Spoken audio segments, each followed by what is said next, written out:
আজকে একটা নতুন মেডিসিনে হাজির হয়েছি, কলিগ্যাল। দেখুন, আপনারা দেখতে পাচ্ছেন কলিগ্যাল dry syrup, colistin sulphate oral suspense IP কলিগ্যাল ড্রাই সিরাপ 12.5 mg এই ড্রাই সিরাপটা বাচ্চাদের জন্মের পর থেকে যে পায়খানা হয়, মূলত 8বারের বেশি, জন্মের পর থেকে 8বারের বেশি পায়খানা হলে তাকে ধরা হয় ডায়রিয়া বা কোনো রোগ বা পেটের সংক্রমণ হয়েছে, সেই হিসাবে বাচ্চাদেরকে ধরা হয়। মিনিমাম জন্মের পর থেকে সারাদিনে 7 থেকে 8বার পায়খানা করলে, 6 থেকে 7বার পায়খানা করলে কোনো ভয়ের কারণ নেই। তবে পায়খানাটা ডায়রিয়া কখন আমরা বলবো, যখন পায়খানা আমাশাযুক্ত হবে, পায়খানায় মাঝে মাঝে অনেকে ব্লাড আসতে পারে এবং পায়খানায় ছিঁড়া ছিঁড়া পায়খানা, পায়খানা থেকে জল আলাদা হয়ে যাবে, হলুদ হলুদ ভাব, ছিঁড়া ছিঁড়া পায়খানা, দুর্গন্ধযুক্ত পায়খানা, এর থেকে বোঝা যায় কি ডায়রিয়ার সম্ভাবনাটা বেশি, ডায়রিয়া হয়েছে কিংবা পেটের সংক্রমণ দেখা দিয়েছে পেটের মধ্যে। ফলে এই কলিগ্যাল ড্রাই সিরাপটা জন্মের পর থেকে 2.5 থেকে 3 কেজির বাচ্চাদেরকে 15 ফোঁটা করে দুবার দেওয়া যেতে পারে। 3 কেজির বাচ্চাকে 15 ফোঁটা করে দুবার দেওয়া যেতে পারে এবং 4 কেজি 5 কেজির বাচ্চাদেরকে 30 ফোঁটা করে দিনে দুবার দেওয়া যেতে পারে। এটা দিলেই 7 দিনের মধ্যে শেষ করতে হবে। এটা খাওয়ার ফলে বাচ্চাদের ডায়রিয়াটা, বাচ্চাদের পায়খানার সমস্যাটা দূর হয়ে যায়।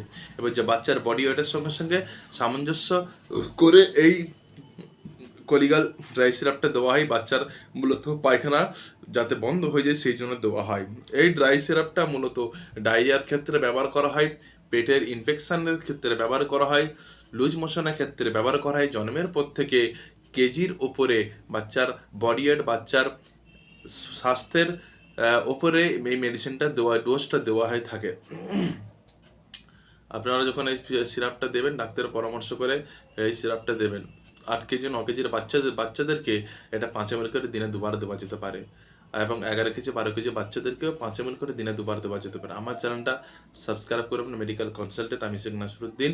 আপনাদের কাছে নিত্য নতুন ভিডিও তুলে ধরছি, যাতে আমার পাশে আপনারা থাকবেন। সাবস্ক্রাইব করবেন, পাশে থাকবেন। আজকের গুরুত্বপূর্ণ আলোচনা, এর সাইড এফেক্ট তেমন কিছু হয় না। ড্রাই সিরাপ সাইড এফেক্ট, কলিগ্যাল ড্রাই সিরাপ সাইড এফেক্ট তেমন কিছু হয় না। বাচ্চাদের পায়খানাটা ধরে যাওয়ার ফলে বন্ধ করে দিতে হবে এবং এর থেকে পরে সাইড এফেক্ট কিছু হয় না। তবে সর্দি কাশি হয়তো আরটিআই ইনফেকশনে হয়তো হতে পারে, অনেক ক্ষেত্রে হয় বা অনেক ক্ষেত্রে হয় না। তো এটা খুবই ভালো সিরাপ, ড্রাই সিরাপ, কলিগ্যাল ড্রাই সিরাপ। জন্মের পর থেকে বাচ্চাদেরকে ডায়রিয়ার সংক্রমণজনিত, পেটের সংক্রমণজনিত রোগের কারণে যেসব ডায়রিয়া হয়, লুজ মোশনে পায়খানা হয়, সেসব ক্ষেত্রে কলিগ্যাল ড্রাই সিরাপটা দেওয়া হয় বাচ্চাদেরকে। ঠিক আছে, আমার চ্যানেলটা সাবস্ক্রাইব করবেন। আজকে যত অল্প সময় বার করে আপনাদের সামনে এই ড্রাই সিরাপটা নিয়ে কিছু আলোচনা করলাম। ডায়রিয়া সংক্রান্ত, কারণ এই যে মরশুমটা চেঞ্জ হচ্ছে, শীত পড়ছে বেশি বেশি, এতে বেশি বেশি পেশেন্ট আসছে, ডায়রিয়ার পায়খানার সমস্যা নেই, বেশি বেশি পেশেন্ট আসছে।